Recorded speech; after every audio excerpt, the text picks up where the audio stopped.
Okay, I have a genuine question for people in countries that have universal healthcare.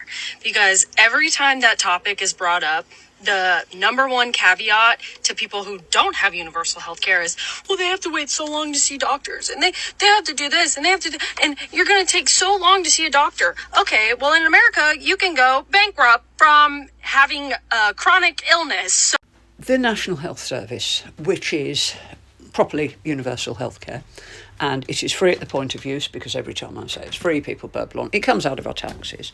Now, please accept that at the moment, the National Health Service, the previous government, the Tories, basically had the reins for 15 years, and ideologically, they don't like it. They have wanted rid of it for many, many years, and they have, for a long time, wanted to go over to an insurance-based healthcare system. So the NHS at the moment is really struggling. The current government is trying to get more money to it, but, the country's been raided. Ignoring that, it is understaffed, and at the moment it is really struggling for money. So it has always triaged. So, for example, if two people go up and one of them has something that could be potentially lethal and some of them is just uncomfortable, the uncomfortable people will have to wait. And that's where you get this idea of people waiting.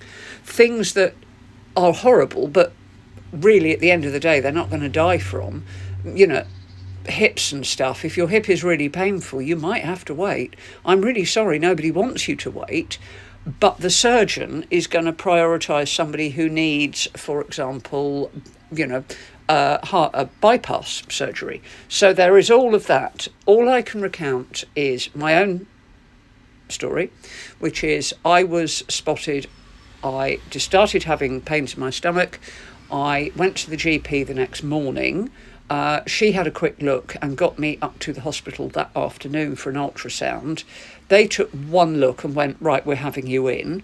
The original intention was to operate on the Monday, but they had a multidisciplinary team meeting, decided that it was too large.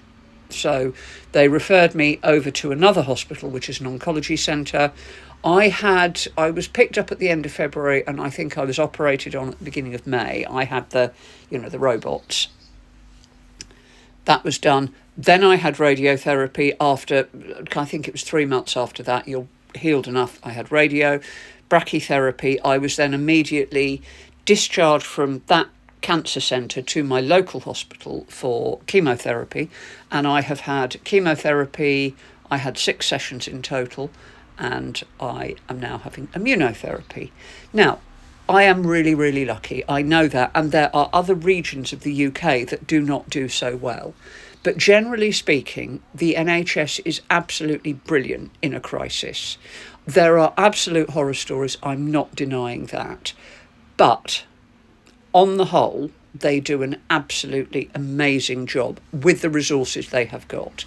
If we could get them properly funded, and God knows how that's going to happen, but if we could get the funding in there, when we had, at the end of the last Labour government, it was superb.